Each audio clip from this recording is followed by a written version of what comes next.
Eu já trabalho, mas quero estudar. Se tenho filhos, cuido do meu lar. E estudar onde quiser, quando puder. No PC, tablet ou celular. Moro longe, quero me formar. A hora que eu tenho é depois de almoçar. Praticidade tem o nome, polos em todo o país. Online posso me formar.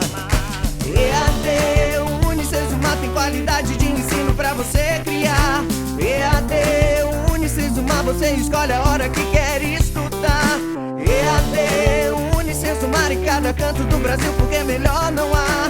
EAD, Unicesumar, do meu jeito, no meu tempo, em qualquer lugar.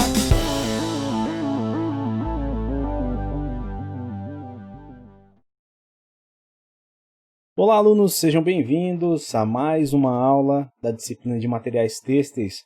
Eu sou o professor Samuel Sales Pedrosa e nessa aula nós vamos abordar ali a parte final do nosso livro, a parte que vai nos dar ali algum conhecimento sobre a parte ambiental e também a parte de etiquetagem.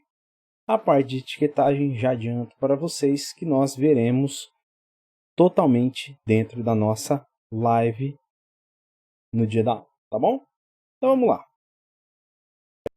Essa primeira parte da aula, então, ela vai tratar sobre a sustentabilidade na indústria têxtil. Por que esse tema é extremamente importante, pessoal?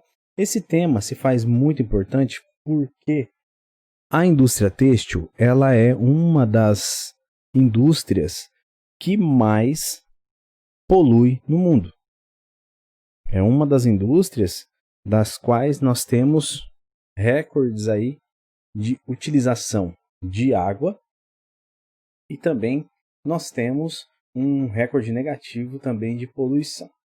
Principalmente em países nos quais nós não temos uma legislação ambiental que é tão ampla, né, e tão pesada talvez como no Brasil.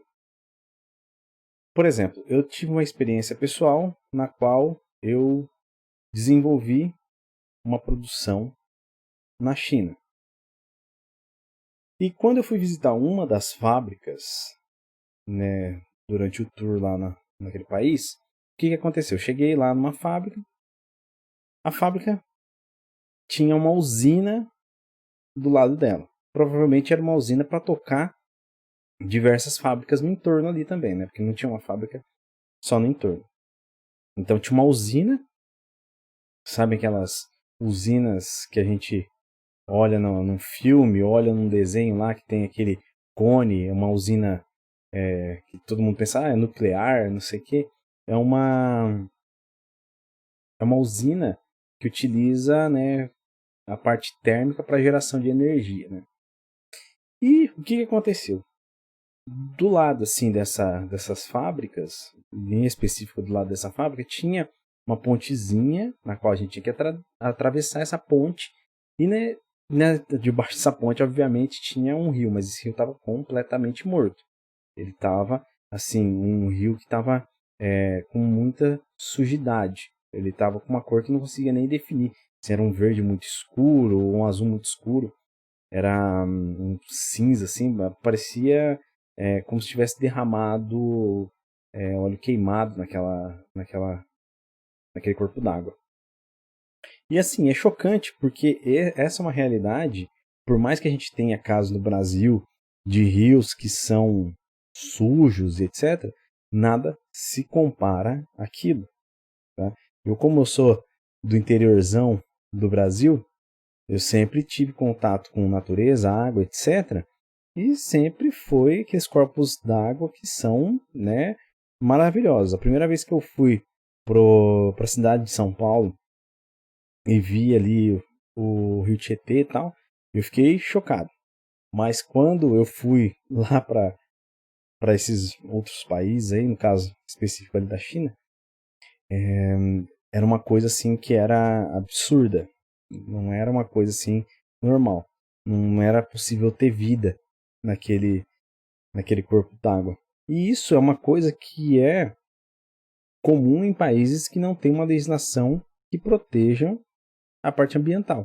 Por isso que é tão importante que nós tenhamos uma legislação como essa no Brasil, que a gente sabe, né, que no Brasil só funcionam as coisas quando a gente tem uma lei pesada, uma multa em cima, isso não funciona, porque a consciência do brasileiro ela é ligada diretamente ao bolso. É uma crítica que eu faço ferrenha ao nosso jeito de ser mesmo. Não estamos colocando também num patamar diferente.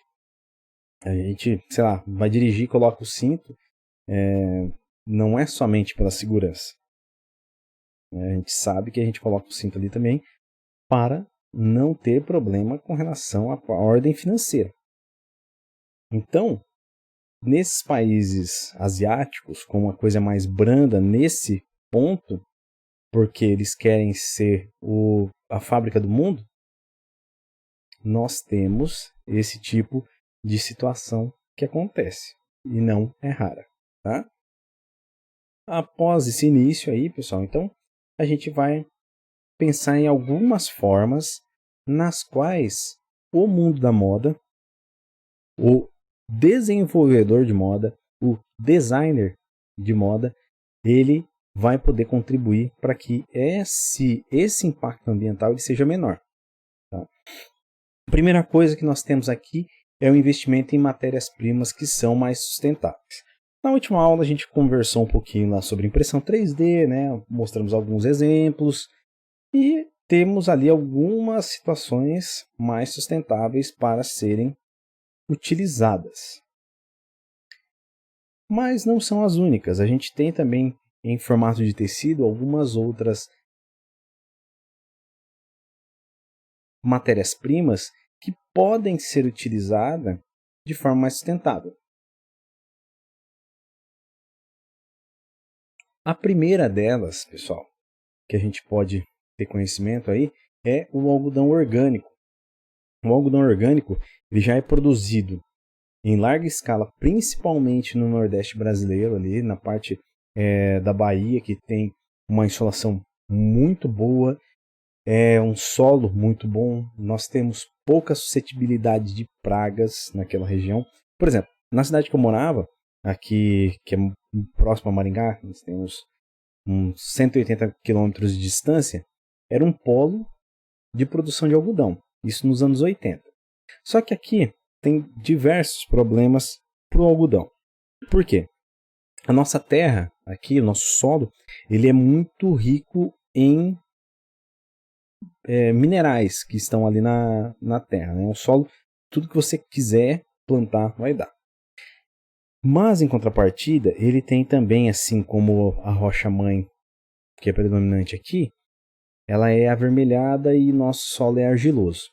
Então, o que acontecia? Muitas das maçãs de algodão, elas ficavam com aquela coloração vermelha, a qual não saía, mesmo com um alvejamento muito forte. Isso era um problema de qualidade ali do produto final. Ok, dava para superar isso daí ou disfarçar? Dava.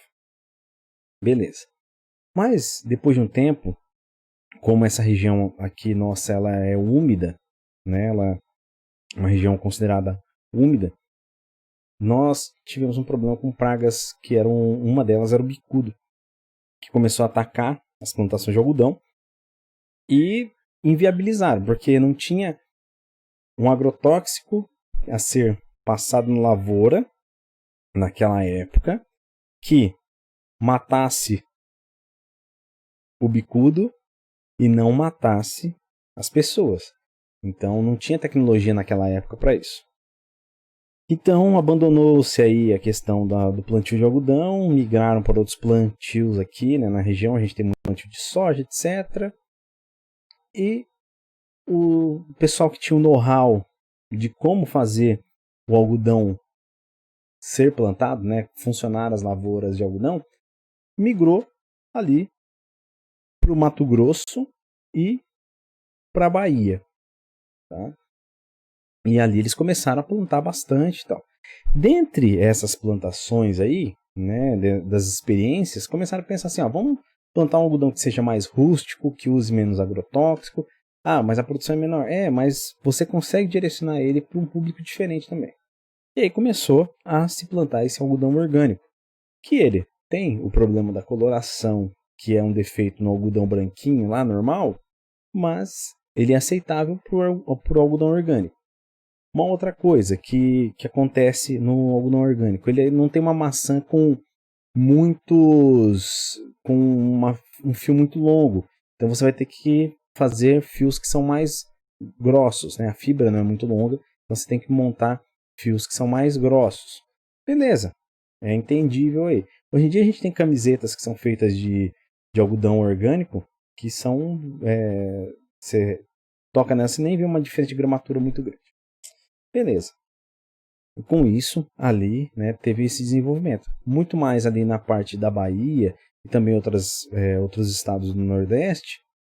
E no Mato Grosso a gente teve uma produção que é mais para commodity mesmo. Vender para a China e fazer a produção dos nossos produtos têxteis aí que são importados da China. Dentro desse contexto, o que acontece, pessoal? Nós temos a possibilidade de utilização das matérias-primas, que sejam elas mais voltadas para o orgânico, com uma aceitação muito boa. Em outro ponto, nós temos, por exemplo, dentro do Brasil, empresas que desenvolvem fibras que são químicas, fibras que são artificiais como a poliamida, que é um plástico, no qual você também tem a questão da biodegradabilidade aplicada nele. Por quê? Nós não vamos usar somente a fibra de algodão para se vestir, a gente vai usar todas as fibras. E quanto mais fibras nós tivermos como opções, melhor. Então, por isso, a Rhodia desenvolveu no Brasil um tipo de tecido que tem essa característica da biodegradabilidade. É uma palavra difícil de falar mesmo. Então, nós temos então essas duas situações. Manejo sustentável dos recursos, ou seja, menos água, menos agrotóxico, para fazer uma produção têxtil com potencial para se libertar da carga de ser um dos mais poluentes do planeta, e materiais que são biodegradáveis, que podem ter um produto mais tecnológico, e com isso a gente pode ter também a questão de desenvolver certificações para determinados tipos de fibras, ou seja, a fibra com a certificação X, Y ou Z, ela é uma fibra que é biodegradável.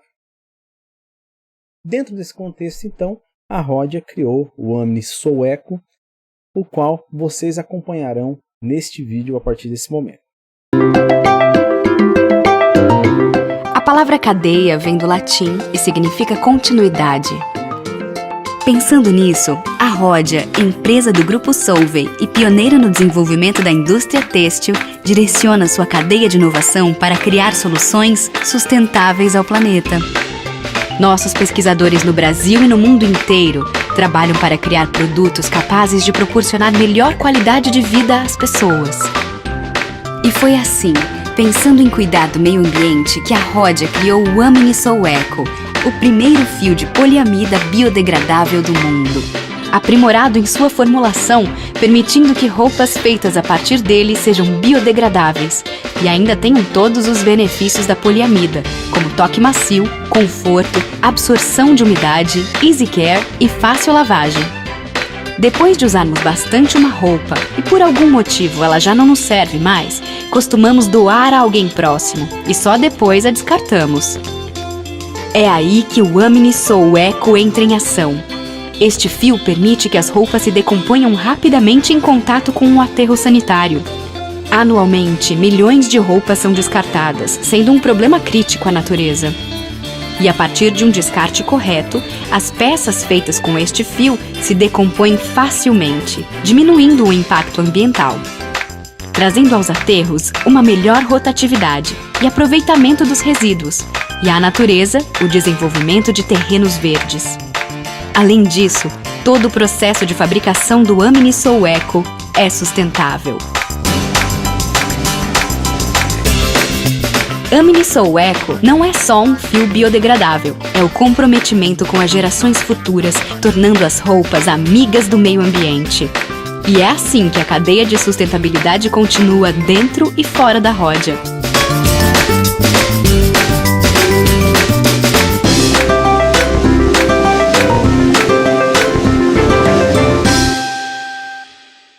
E aí, pessoal, gostaram do vídeo? Muito interessante essa questão aí do Amisul Eco. É bem diferente a gente pensar que um tipo de tecido pode ser produzido ao ponto de nós termos, né, um tecido que se degrada muito fácil no meio ambiente. O que eu sempre falo para vocês é que nós não podemos produzir tecidos para que eles sejam despejados, dispensados em aterros sanitários. Esse não é o espaço dele. Isso a gente discutiu um pouco também na última aula, na qual nós tivemos participações muito importantes.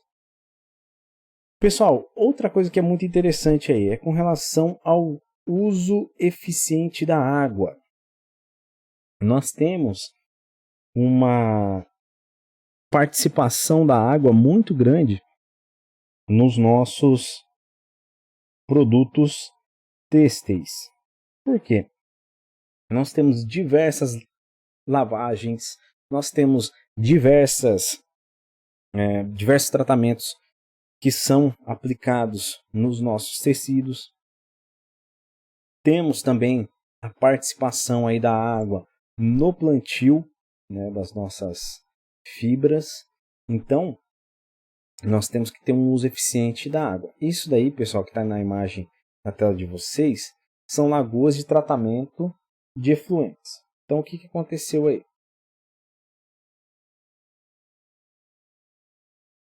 Nós temos uma lagoa ali para fazer a decantação da nossa água, né? Saiu da indústria, vem para essa piscinona aqui, ó. Essa água toda suja aqui. O que vai acontecer nessa água? A água vai entrar em contato com bactérias que se alimentam da sujeira que está na água. Tá? Não, primeiramente a gente tem a descida do material mais grosso para o fundo dessa piscina. Nessa outra piscina aqui que está bem calma, é que as bactérias estão depositadas ali. Não tem como as bactérias fazer o serviço dela nesse agito aqui todo, tá? Então, as bactérias fazem o serviço dela dentro dessa outra piscina aqui. Estão vendo que a cor da água está extremamente suja ainda. As bactérias estão ali, estão consumindo toda a sujidade que tem na água. Ok? Depois é feito o envio dessa água para essa piscina aqui, ó, tá? Que é uma outra parte da estação, na qual vai decantar todo o nosso material. E aí, depois que a água está com um percentual aceitável, ela é depositada no corpo da água novamente. Agora, uma coisa, assim, essa água ela já está potável a partir do momento que ela sai ali da indústria? Não, obviamente não. Então vai ser jogada a água ainda com um percentual de sujeira ainda dentro do corpo d'água, um percentual aceitável. Por quê? A natureza ela é tão maravilhosa que ela consegue se autodepurar. Os rios conseguem se autodepurar a ponto de você colocar ali naquele ponto algo que é controlado, e o rio ele vai se depurar tão rápido que nós vamos ter ali o corpo d'água já funcionando de forma adequada, com a água dentro dos padrões aceitáveis. É claro que eu não posso jogar, tipo, fiz o tratamento do jeans, ou mesmo no mapa aí de vocês estão vendo aí a questão daquela água que vocês estão usando para fazer o tingimento natural. Pelo amor de Deus, não vão, mesmo sendo natural, tá? Não vão depositar água na pia para jogar fora, porque você vai jogar uma carga orgânica muito grande ali. E aí você vai, a concessionária da tua cidade ou do teu estado, ela vai ter que direcionar o tratamento para aquele ponto ali. Então, na hora que for dispensar a água ali que foi utilizada para fazer o tingimento com folhas, com alguma coisa nesse sentido, tenta dispensar aquela água que tem bastante matéria orgânica em jardim, em parte que tem plantas, grama, tá, pessoal? Porque a própria terra vai absorver aquele. Claro, se não vai usar tinta nesse caso. Se usar tinta, se utilizar corante, aí essa dica que eu tô falando não vale, né? Mas utilizou ali folhas para fazer o tingimento. Então aquilo ali você não tem material inorgânico. Só tem material orgânico vindo de folhas, plantas, materiais assim que são que não são industrializados. Você consegue dispensar na terra ali, no solo que você tem na sua casa, tá? Nas plantas, tal. De preferência, nunca dispensar esse tipo de água também, pessoal, em um local no qual você planta ali uma horta, tá? Por questão de higiene mesmo, tá? Não vai colocar uma água, mesmo do corante natural, com matéria orgânica, ali onde você tem plantado um tempero, alguma coisa assim, porque não é bacana, tá? Até eu posso voltar com esse assunto depois para a gente entender melhor o porquê. Mas, dentro desse tratamento aqui, que eu estou mostrando na tela para vocês, ele é utilizado em indústria para devolver a água com qualidades que são aceitáveis. Essa qualidade aceitável ela é determinada por quem? Pela Agência Nacional das Águas. Então tem uma portaria que diz assim, ó, a água para ser devolvida no corpo hídrico precisa ter um percentual de oxigênio, um percentual de tais minerais, não pode ter a presença de uma coloração com um determinado padrão. Então, é tudo especificado e aqui o pessoal da engenharia trabalha para devolver a água ali o mais próximo do depurável pelo corpo d'água, beleza? Isso é uma coisa que eu gosto de sempre enfatizar, porque o pessoal depois vai para a indústria, aí vê lá depositando uma água, saindo a água com um pouquinho de sujeira, alguma coisa assim, acha que aquilo lá tá errado. Não. E olha porque que é interessante a gente fazer um uso que seja mais eficiente da água. Então nós temos um consumo de bilhões de metros cúbicos de água por ano. Isso é um absurdo, tá, pessoal? Para vocês terem uma ideia, 1 metro cúbico ele representa 1000 litros. Então é muita coisa. Você então fazer uma calça jeans do começo lá do plantio do algodão até o final do tratamento dela, que vai muita água no tingimento, vai muita água nas lavagens, você vai consumir ali 11 metros cúbicos de água. Ou seja, 11.000 litros para a fabricação de uma calça jeans. Tá? Então o pessoal lá que fez pergunta da calça jeans para ser colocada para higienização em um determinado local, talvez seja um ponto de vista mais prático, ao invés de você ter 10, 15 calça jeans, repensar o seu consumo. Tá? Então é uma coisa a ser pensada, porque é por isso que tem muito dessa fala da questão de repensar o consumo. Por quê? Repensando o consumo você acaba contribuindo para o planeta. Redução dos impactos no setor do meio ambiente, reuso da água e a maior eficiência na aplicação desse recurso são as bandeiras principais do nosso tratamento têxtil. Tá? E um outro problema que nós temos com relação ao uso da água está no emprego de produtos químicos. A gente usa muito produto químico e a gente está repensando muito isso para evitar contaminação dos rios. Por quê, pessoal? Quando a gente vai lavar um tecido, usa-se muito surfactante. O que é isso, surfactante? Se você lava a louça na sua casa, você já deve ter consumido ali um tipo de detergente que faz mais espuma do que o outro. O que faz mais espuma, ele tem mais surfactante, tá? Esse que tem mais surfactante vai dar a impressão para você que limpa melhor o objeto. Mas não é isso, ele só faz mais espuma. O shampoo de cabelo, né? Tem aqueles shampoos de limpeza profunda, né? Que são utilizados em salão, tal, não sei o quê. O que acontece? Quando é aplicado aquilo lá, quase não faz espuma. Porque ele está se preocupando em limpar mesmo e não surfactar, não é fazer espuma. Fazer espuma não é bacana, porque o que acontece depois? Essa espuma toda vai pelo ralo, certo? Quando ela vai pelo ralo lá na nossa casa, ela vai cair num corpo d'água lá, ou dentro do tratamento das nossas concessionárias de água aqui.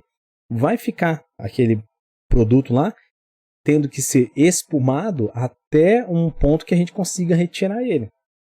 E agora imagina, num país no qual o saneamento básico ainda é uma lenda, né? Assim, muitas partes do Brasil tem cano de água que sai da casa e já cai no corpo hídrico, né? Mas não é porque a pessoa que mora na casa quer fazer isso. Ela é obrigada a fazer isso porque o governo não chega lá para entregar um saneamento básico decente para aquela pessoa. Então imagine, cai aquela espuma no corpo hídrico. Depois, quando a gente vai tendo ali alguns ressaltos hidráulicos, algumas coisas assim nos rios ou canais, o que acontece é a presença dessa espuma em grande monta. Não é uma coisa bacana, a questão do surfactante, que é um dos produtos. A gente tem corantes, igualizadores, né? Tem muita coisa que vai, muito produto químico que vai na água para fazer os tratamentos, pessoal. E a gente tem que repensar isso para que nós tenhamos aí maior eficiência no uso da água. Para a gente exemplificar isso, nós temos aí um videozinho que vai falar um pouquinho para vocês sobre o uso eficiente da água. Então vamos ver esse vídeo?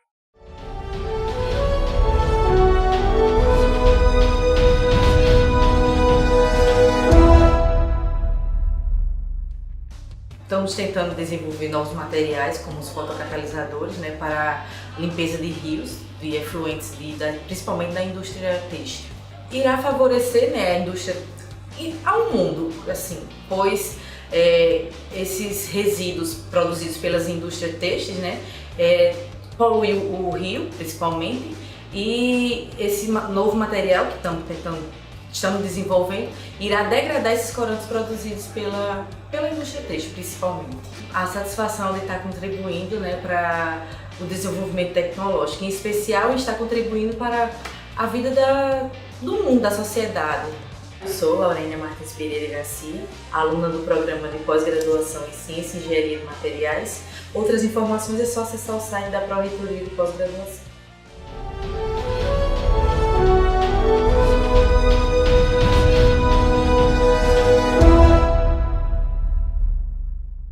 E aí, pessoal, gostaram do vídeo?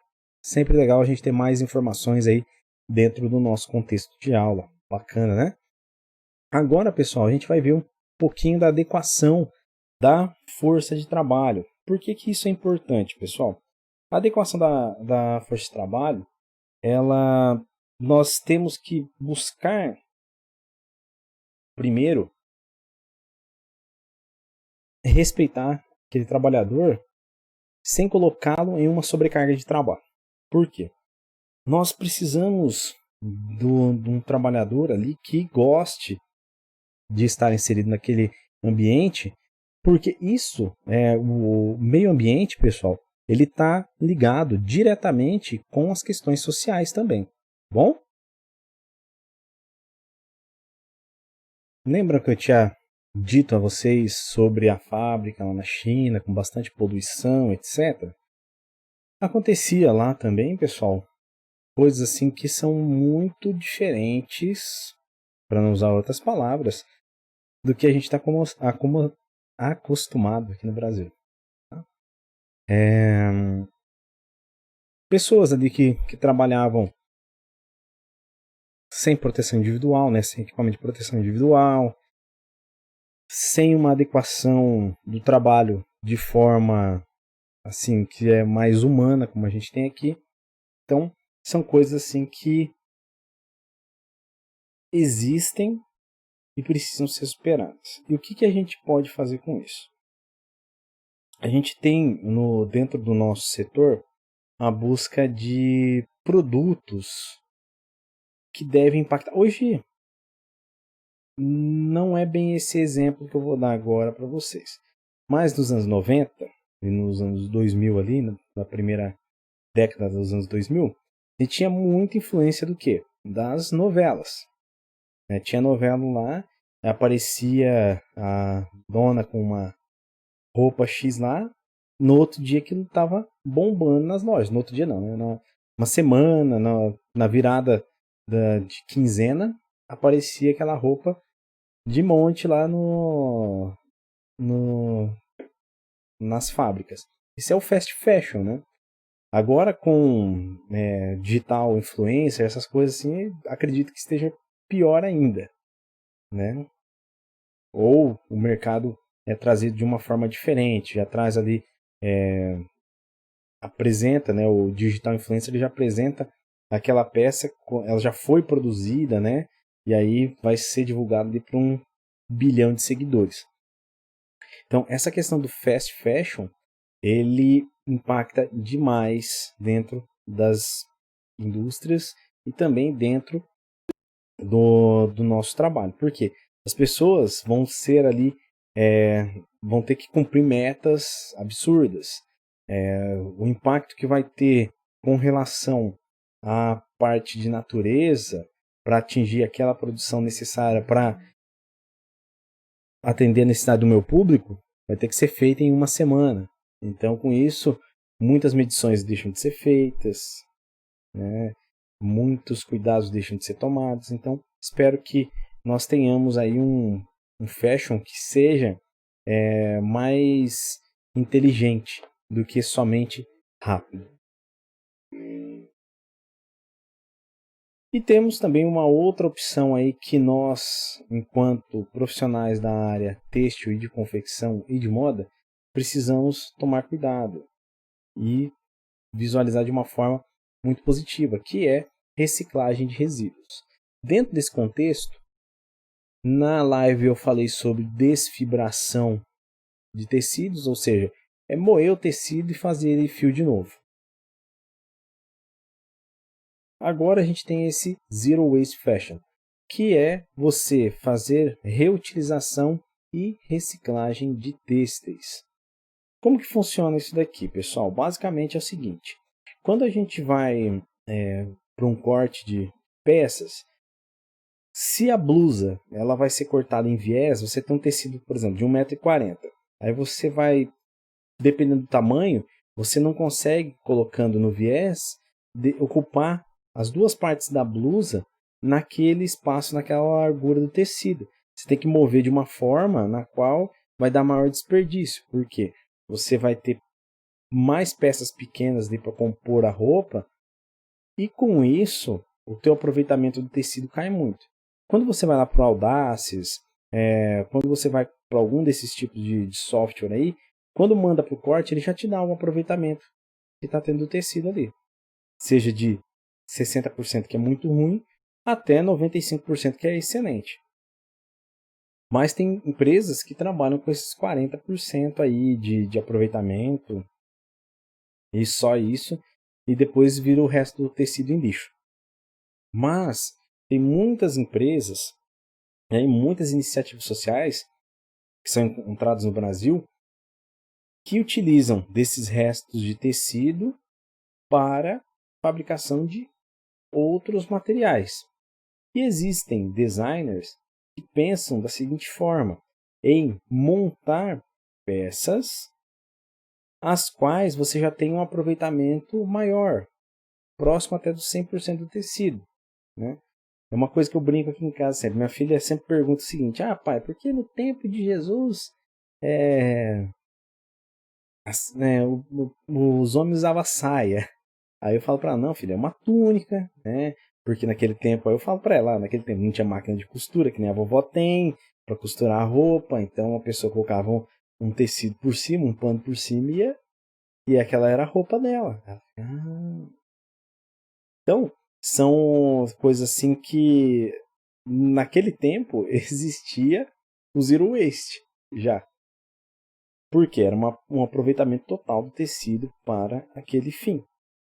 Então nós temos que pensar em formas de aproveitarmos também o tecido. Vai fazer uma referência? já pensa que pode ser cortado parte de outra referência naquele corte, né? Dá trabalho dentro da produção? Dá trabalho dentro da produção. Economiza uma grana do patrão? Economiza uma grana do patrão também. Tá? Então, só que assim, a rejeição que a gente tem de pessoas que estão já inseridas no mercado é muito grande.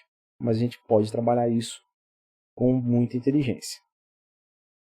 Uma outra coisa que tem sido muito dita aí é a questão de aproveitamento de estatística dentro da nossa produção, né? Porque você tem muitos dados que estão ali e esses dados eles podem ser convertidos em informações e essas informações dentro da indústria 4.0 pode, através de inteligência artificial, ser, né, de grande utilidade para as nossas indústrias. Como, por exemplo, fazer a análise do corte ali para verificar quais peças poderiam ser encaixadas, quais referências podem ser alcançadas naquele dia, cortadas naquele dia. Então, é um aproveitamento que a gente tem de Big Data que é muito grande, que pode ser uma forma aí de aproveitamento. E, utilizando melhor as informações com mais inteligência, a gente vai ter menos desperdício. Ok? Então, pessoal, o que eu tinha para tratar com vocês nessa aula era isso. Espero vocês na nossa live para a gente falar sobre etiquetagem. Ok? Um abraço e até a próxima. Valeu, tchau, tchau.